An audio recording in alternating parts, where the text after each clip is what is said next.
When you feel addicted to video games, not just like you want to play, but as if you need to and it's the only thing that helps you feel okay.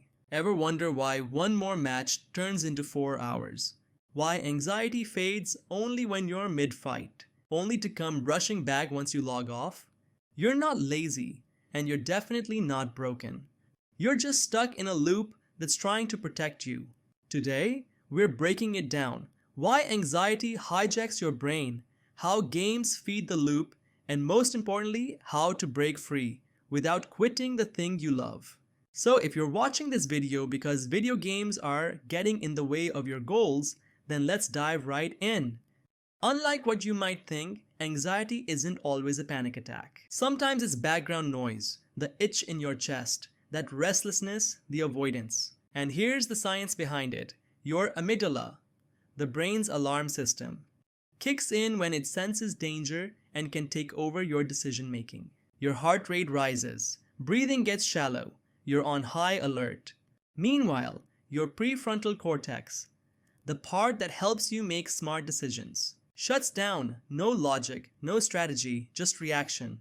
So when life feels overwhelming, because everyone at one point in each season of their life will feel this, you crave anything that gives fast relief. This is where we introduce dopamine, the quick fix chemical, the reason that one quick match turns into hours and hours of time. And while your dopamine is an all-time high, your productivity takes a dive. Here's how the loop works. You feel anxious, you play, you win, dopamine hits, anxiety drops, game ends, your anxiety returns and repeat. Gaming becomes relief, not recreation. It starts as joy. But when you need it to feel okay, it becomes a crutch. This isn't weakness like many want you to believe. It's wiring by how the brain actually works. But you can change the loop using the same wiring. In 1954, psychologist Julian Rutter coined the term locus of control. When you believe life just happens to you, that's called an external locus. But when you flip it, you tap into your sense of choice and shift away from blaming circumstances. That's called an internal locus. Let's visualize the path out of compulsion. Stage 1, external locus, reactive thought patterns. You feel powerless. Thoughts sound like, I can't help it. It's just who I am. I don't choose to play. I have to. Stage 2, emerging awareness. You notice patterns. You begin recognizing, I play when I'm stressed. Or, after I play games, I just want to play more. This is where you start to mentally separate the need to play from the urge to avoid discomfort. Stage 3, disruption with choice. You begin experimenting. Work away from the console so it's out of sight. Choosing a time limit. Asking what emotional need you're really trying to meet. Stage 4, internal locus. Designed thought patterns where now your thoughts shift. I decide when and how I play. I'm using games to build skill or decompress, not to avoid. These micro decisions disrupt autopilot. That's the transformation. It won't be overnight, but it will be real. Every moment you pause and choose puts another brick in your foundation of control. Rotter believed we shift our locus of control through repeated, intentional behavior. Each time you take an action and observe a reliable outcome, your brain starts to believe, I did that. This process is called contingency learning, and it's the core of reclaiming agency. So instead of gaming to escape, try gaming with purpose. Choose your session start time, not based on impulse but intention. Set a micro goal.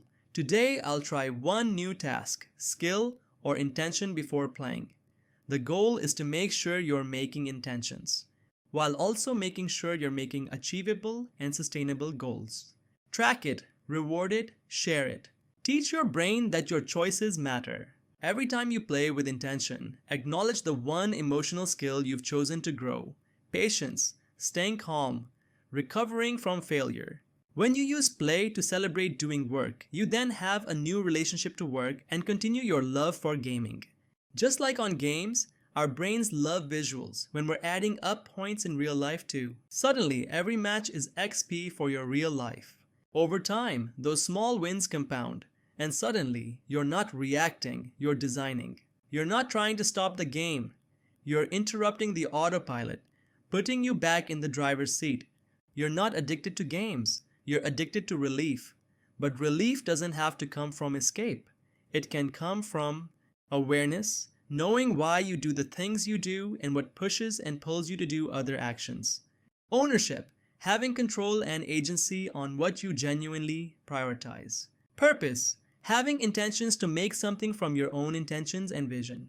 And most of all, patience, knowing that the difference between a game and real life is that you don't see results right away. When you give consistency a new shot, one rewiring at a time, you'll be leveling up in no time. Because after all, video games enhance contingency learning, which is why we're made to love them. So in this same fashion, you can gamify your self-development. Now you won't need to just grind to grow. You play to grow, to know what makes your brain excited to achieve. Subscribe to Emotion-nomics for more tools to level up your life, using the emotions you already feel. Join us next time and let us know what emotions you would like to invest more into.